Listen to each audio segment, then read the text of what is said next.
Hello Raptors fans, and welcome back to Raptors Report. Today we'll be discussing the disastrous game against the Chicago Bulls. But before we do that, like we have done with almost all of the losses over the past month and a half or so, is look at this year's NBA draft. And I have done a whole bunch of videos on the top 5, the top 7, top 8. We're starting to get closer to the end of the top 10. So if you're kind of nervous like I am that maybe the Raptors will go on a bit of a run toward the end of the season because of their cakewalk schedule, then you're going to have to start looking at some of the prospects nearer to the back end of the top 10, especially if the Raptors get unlucky, don't move into the top 4. They will have to start picking from some of the players that will be available a little later in the lottery. And now we're starting to get into the kind of murkier waters, and I haven't been impressed with some of the players who have been reported to go in this range. But there are a couple of very interesting players, and there's especially one very interesting player who has been rocketing up lots of mock drafts, who has been generating a lot of buzz here in the comment sections of my videos. Draft experts are really kind of digging this guy, and the person I'm talking about is Rasheer Fleming.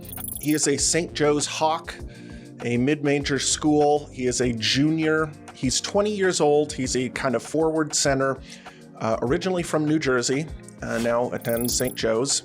And yeah, he has really been starting to make some noise in NBA mock drafts. And he is a third-year player in college, and his stats have gotten quite a bit better. He's averaging just over 15 points per game, just under 9 rebounds per game, with about 1.5 assists, 1.5 blocks, 1.5 steals. So in 31 minutes per game. Also, because he's at a mid-major school, you have to take those stats with a bit of a grain of salt. But there are two really big things to like about him past just the stats. The first of which is that he has great physical tools. He is 6'9", with a really developed body, like big, broad shoulders, a strong core. He's very athletic. He has an incredible wingspan. So despite being 6'9", he has a 7'4" wingspan, which is crazy. That is a really, really long arms, and it gives me hope about something that I'm going to talk about later. But the physical tools are really jump off of the page, especially at St. Joe's, especially in the A10, the Atlantic 10 conference, which is kind of not a major conference in the NCAA. He's playing against guys where he looks kind of freakish. He's big and strong and athletic, and he really sort of pops when you see him compete at that level. He can finish above the rim, he attacks the basket, and can finish with a variety of very athletic moves, layups, dunks. And there's really not much of a question whether he's going to be able to compete athletically at the next level. He looks like he could play in the NBA, this season. His body is that developed. The other thing that has really caught scouts' attention has been the improvement in terms of shooting. So Rasheer Fleming has actually been shooting three-point shots for the majority of his college career. In fact, as a sophomore, he shot 3 three-point attempts per game in 27 minutes per game. But this season, he's shooting 4.5 threes a game, and he's making almost 43% of his threes this season on good volume. This is not just kind of occasional shots where you could see that maybe it's a small sample size. He's taking quite a few shots, and he is making those shots. And of course, in the modern NBA, three-point shooting is incredibly valuable. I mean, it's almost a requirement at the smaller positions. So at guard, you pretty much have to have a three-point shot. On the wing, I mean, you'd have to be a pretty special talent like Asar or Amen Thompson, that kind of level of a player to be able to operate without a three-point shot, but it's almost a requirement there too. And then as you move up to the positions, say, forward and center, you'd like to have it, but it's not as necessary, but it can add elements to your offense if you have a player at those positions that can make shots. So that is why he's starting to generate a lot of buzz, because players with the capabilities that he has, so his physical tools and the ability to shoot the three, now you're looking at a kind of pretty special prospect that could go in the lottery. So yeah, he has attempted a lot of threes, 300 three-point attempts over his 3-year college career. And if you put them all together, so you take the 42% or 43% from this season and you mix it with the other worse shooting percentages. So last year he shot 32%. The year before that he shot even worse.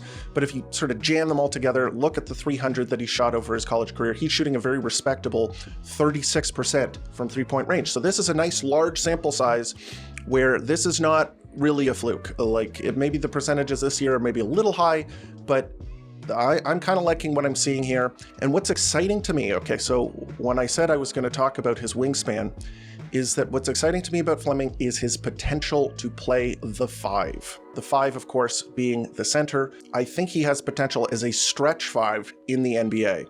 And while you may have misgivings about his height, so he is 6'9", which is generally a little short to play center in the NBA. Most centers are closer to 7 foot. There are two things that mitigate that. The first of which is the fact that he has very long arms. So he has purportedly a 7'4" wingspan, which is very large, very long. He plays larger than his height because, you know, you're not blocking shots with the top of your head. You're blocking shots with your arms. If you have good athleticism, which he does, you can get to a lot of shots, and he does. He is a good shot blocker around the rim. Another thing is that his body, I mean, when you watch him on the court, the guy is not small. He's not a twig. That's not my concern here. I don't see that being a big problem. One of a physical comp, like, I'm not going to say he's the exact same as this player, but there's a physical comp for a guy with his measurements, athleticism, that kind of stuff. Playing center in the NBA is Bam Adebayo. Bam Adebayo has no problem playing the center in the NBA. He is, very physically large, broad shoulders, long wingspan, 7'2" wingspan. So Rasheer's is apparently larger than his. Good athleticism, can block shots and that sort of thing. So I don't really think that physically he's going to have a problem playing center in the NBA. And at the college level, he does play at the big role. So St. Joe's has another guy who starts alongside him, Justice Ajugbar, who is 6'10", and they play kind of dual bigs. But I would say that in terms of being a big man, he roams around the paint. He plays a help defense role. He is playing as a big man. If there's a scramble, he needs to come out onto the perimeter to guard a perimeter player, or if there's a switch on a screen, he can guard the perimeter pretty well too. He has decent foot speed, but definitely he behaves like a big. And per 36, the statistics, back that up. He averages per 36, 10 rebounds a game, almost 2 blocks, and just over 1.5 steals. So the production is there. He looks like a big. He is doing big stuff. He is providing help defense, all of that sort of thing. He uses his wingspan well. He has active hands. He's trying to poke balls loose on post-ups, helping out on drives. He swipes at the ball. He tries to block shots. The guy is trying to play defense. He looks good on that end. I'm not really that worried about his defense. I think he has potential as a center. Offensively, here's the thing that kind of sets him apart from a lot of the other bigs, especially the bigs in this class, is that shooting ability. And unlike some of the other players that are reported to go around this range, his shot is already there. 42% from 3. That is a nice mark, very nice. And he does it generally with 2 things. So kickouts, where he is spotted up, and then also pick and pops. So pick and pops are actually a very kind of what I want to talk about here, because the Toronto Raptors don't really have a pick and pop option. I mean, the best center on the team for, the past 5 years or so since Marc Gasol left the team has been Jakob Poeltl. And Jakob Poeltl does a really good job of being a screener, a roll man, a play finisher at the basket, a passing hub, all of that sort of stuff.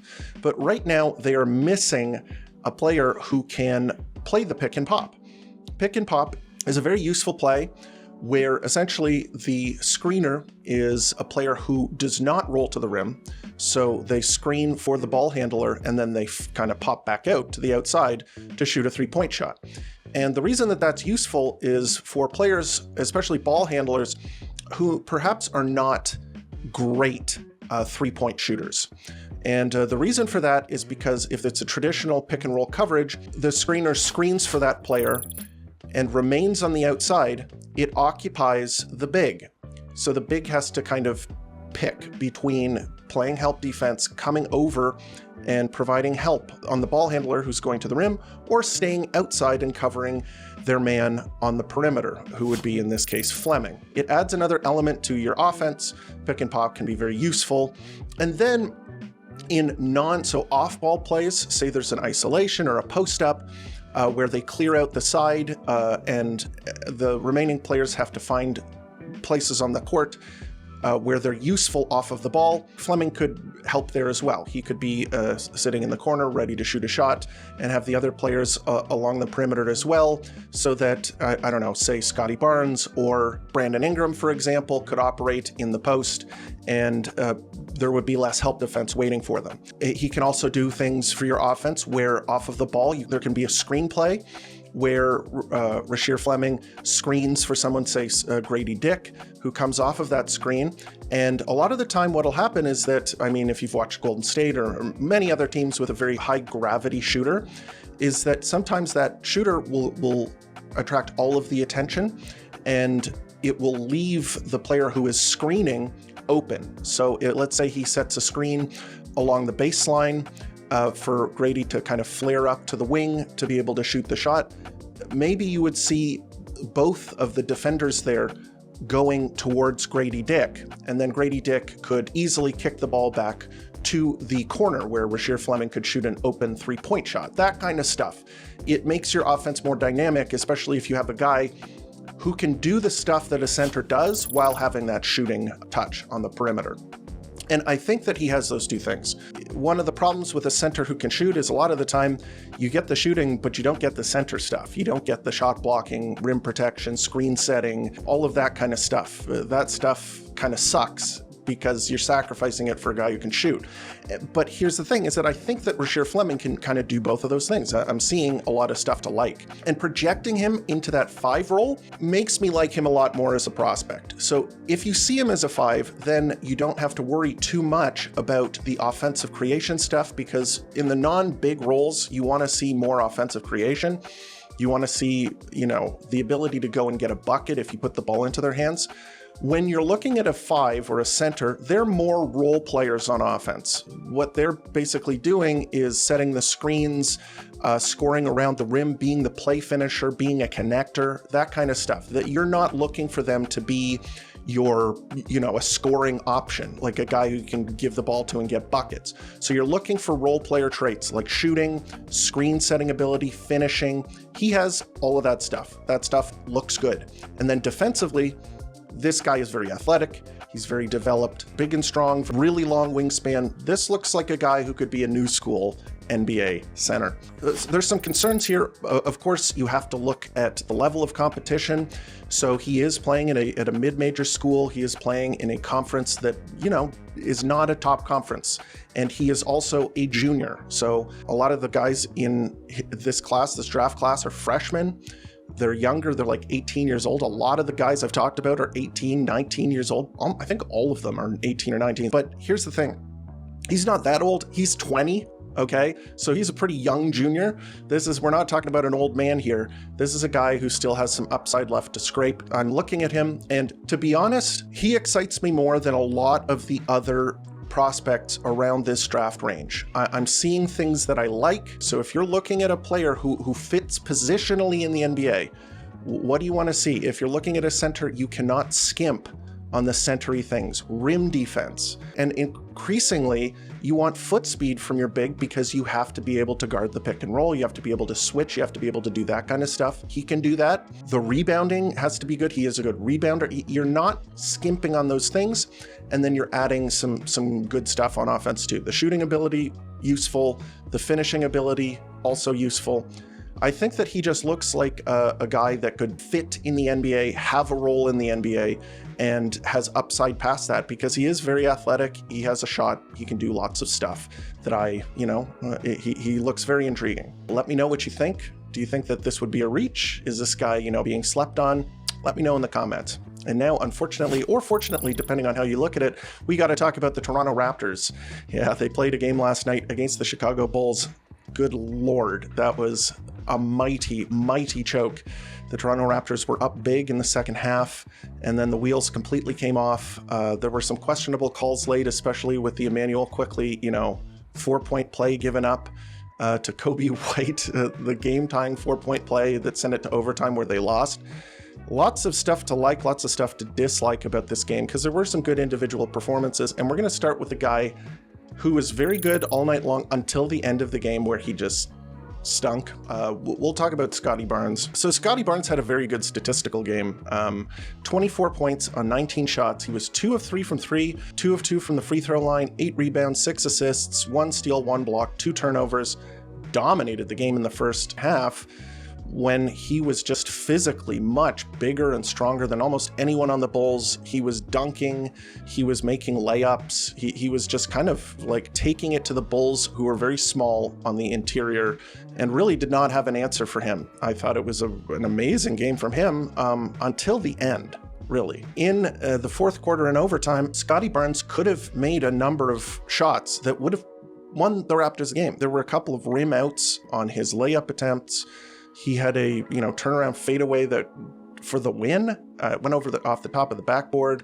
And then in overtime, the futility continued. He wasn't very effective in overtime either. But this is a 48-minute game, or in this case, I guess it's a 53-minute game because it went to overtime. But he played really well for 3 quarters. And I can't say that he had a bad game. Statistically, look at it. And defensively, a lot of the time, just like completely shut down the Bulls. Guarding the perimeter, guarding in the paint, providing help, switching, doing all that kind of stuff, moving his feet, grabbing rebounds, blocking shots, stealing the ball. He did a lot this game to like, but at the end, he came up short. I think that Scottie Barnes should get touches in the fourth quarter and overtime. I think he's done a really good job in other games, but I think that having Brandon Ingram on this team to get a good shot opportunity. That's really what it's about, is creating shots, especially getting a good look at the basket. If you get enough of those, if you're in a commanding position and the other team's defensive intensity is cranked all the way up, you want a guy that's going to get you a really good look. And I think Brandon Ingram's going to add that. So, yeah, I mean, they lost this game, so, somebody had to come first. Next up, we'll go to the guy, I know there's some other guys who have some statistically better games. Let's talk about Jakob Poeltl, okay? Jakob Poeltl, I'm going to put second on this list. He only played 22 minutes this game. He's still on a minutes restriction because of his hip, and there might be some tanking stuff going on here. Jakob Poeltl was almost dominant. Let's look at his stats because they don't tell the story. 10 points, 5 of 7 shooting, 4 rebounds, 3 assists, 2 steals, 0 blocks, 3 turnovers. So you would say, whatever. He was a plus 12 in this game. I usually don't bring up a plus minus, except in this case because it completely tells the entire story. He had the highest plus minus on the team. He sat the entire fourth quarter and overtime because of his minutes restriction, and the lead shrunk. They were up 15, not quite in the fourth quarter, but like leading up to the fourth quarter, they were up 15. Jakob Poeltl comes off of the floor. They gave all of those points back. They gave them all back, all the way down to 0. And the reason is because Jakob Poeltl was playing excellent defense, and he is very, very important for the Toronto Raptors offense. He was bullying the Bulls inside. When he was on the floor, he kind of dominated Zach Collins. Zach Collins had a great game when Jakob Poeltl was off of the floor. He had 15 points and 13 rebounds. But when Jakob Poeltl was on the floor, Zach Collins could not protect the basket because of Jakob Poeltl setting those the Gortat screens and basically playing interference for all of the Toronto Raptors and stopping the help defense from coming over. He was setting amazing screens. He was protecting the paint, doing a really good job of playing in the paint, stopping penetration and, making shots difficult. He's a really good rebounder, boxing out, stopping the other team from getting offensive rebounds. And then on the other end, he controls the paint on that end too, which means that the Toronto Raptors were able to out-rebound the Bulls massively when he was on the court. So it's not a surprise that the Toronto Raptors are there's some crazy stat with hardly any wins and tons of losses when Jakob Poeltl doesn't play, because he holds it down for the Raptors at a very important position, starting center. So I'll give him the second star here. I hope you guys don't mind, but if you watched the game, you would agree with me. Next up, Immanuel Quickley. I thought this was a pretty good game from Immanuel Quickley, albeit, they lost the game and they really needed his shot making down the stretch, and he didn't deliver. Nobody really delivered in the fourth quarter and overtime, which is why the lead disappeared, but I digress. 23 points on 16 shots. He was 4 of 11 from 3, which is fine. Good, I would say, honestly. 7 of 8 from the free throw line, 5 rebounds, 5 assists, 0 steals, 0 blocks, 2 turnovers. And he fouled out of the game. He fouled out of the game in overtime. So I think this was a strong game from him. I think he was one of the major reasons that the Toronto Raptors actually built a big lead. He and Jakob are developing a lot of chemistry in the pick and roll. He's able to come off those screens and shoot the ball or find Jakob.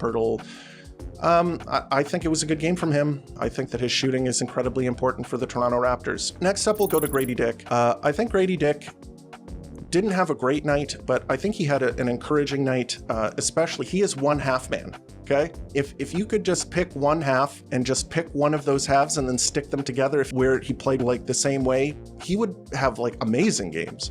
He had, I believe, 10 points in the first half or 9. He made 3 threes in the first half and then no threes after that. This has been happening so often, but there are a lot of things to like about this game. So 13 points on 11 shots, that's fine. 3 of 6 from 3. Finally, he had a 50% make game. He has been really on the wrong side of that ledger, but this game he was good in the first half. 2 of 4 from the free throw line. I mean, he is a very good free throw shooter. I'm not concerned there, but 9 rebounds. So here's one of the things that I've really noticed about Gradey Dick recently.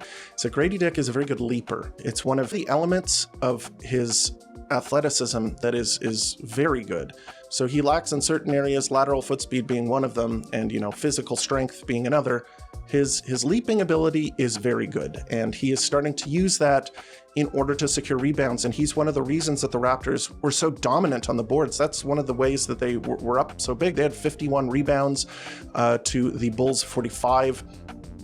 I think his rebounding has really come along. He had 2 offensive rebounds. He's really trying to chip in that area, and I think that could be one of the ways that he makes an impact. And I'm sure it's physically draining to be able to do that, so I think that he has to, continue to work on his cardio. But if he can deliver 5 rebounds per game, he had 9 in this one, I think he could be, a pretty strong role player, being able to shoot the 3 and grab rebounds. Those are really important skills. He had 1 assist, 0 steals, 0 blocks, 1 turnover. But here's the thing, in the fourth quarter overtime, he was horrible. The defense was bad. He made bad decisions. I will give him this. One of his non-3-point makes, his only non-3-point make, in fact, was an incredibly difficult fade-away turnaround jump shot to beat the buzzer, which he made. But he only made 1 of his 2-point shots. So that has to improve. I think his driving game really needs work, or he needs to cut down on it or something. The drives are not working. He gets cut off too easily by his own man. It's not even he's drawing the help defense. It's that he tries to dribble past his man and cannot beat them and then has to kick it back out. That's not helpful for an offense.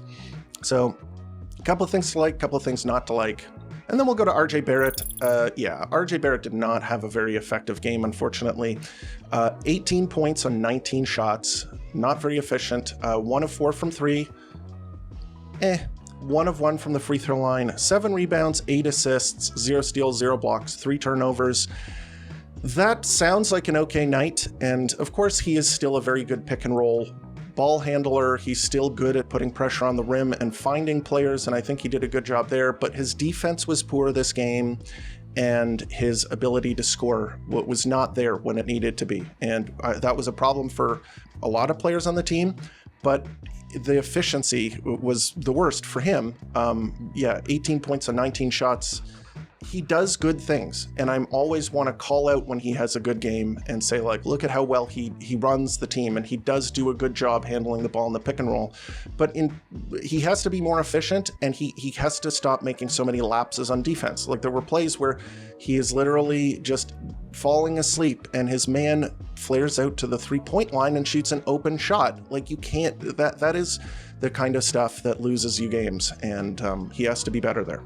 Next up, off of the bench, we'll start with Jakobi Walter. I think Jakobi Walter had another really good game defensively. He had 7 points on 7 shots. He was 0 of 1 from 3, 1 of 1 from the line, 4 rebounds, 3 of them offensive, 1 assist, 0 steals, 0 blocks, 1 turnover. Jakobi Walter is a really good defender. If you've been watching and you've been paying attention, he has a huge amount of energy. He has a huge defensive gas tank. He is trying to shut guys down. This isn't that he is trying to like be in the right spot. Nope, his goal is to shut you down and playing with a big heart on that end. And it is a joy to watch. I am really digging what I'm seeing from him. He is one of the most entertaining players on the team to watch. His offense is a work in progress, and he's showing flashes there. He still needs to be more consistent on that end, but the defense is like, we got a dude here. This guy looks like he's going to be a real player, and I'm very pleased with what he's been doing. Ochai Agbaji, unfortunately, big injury news here. He twisted his ankle pretty badly.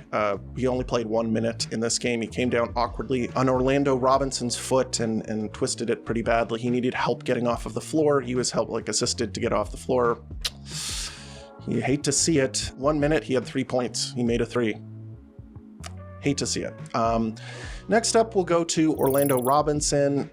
Orlando Robinson had I'll say a mixed game. The stats look great. 12 points, albeit on 11 shots. He was 1 of 3 from 3. He actually hit a clutch 3, but I don't know if I love that shot. 3 of 4 from the free throw line. 8 rebounds, that's good. 3 assists. He is a good passer, and when he gets the ball, he knows he's not a great finisher, so he is a willing passer on kickouts, and the Raptors were making shots for the most part last night. 1 block, 1 turnover. I would say this was a mediocre to slightly negative game. He missed a lot of shots. And this is the big problem with him as a player, is that his footwork in the post is not good. So he does not get a good base. His ability to explode to the rim and get it to a point where it can't be contested is not there. You would love to see him really be more aggressive at trying to dunk the ball, really be more aggressive at just going through people, but his footwork is not very good.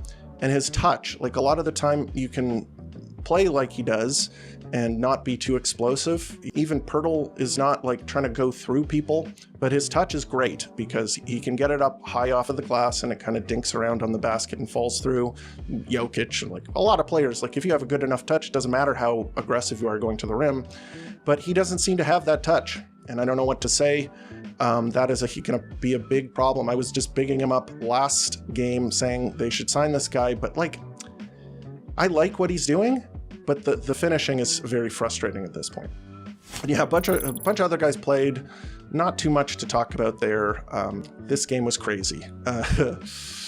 Yeah, I mean, if you are a fan of this year's draft class and you want to get near the top, you don't want to be drafting guys like Rasheer Fleming or, Noah Sangwe, you're cheering for these losses.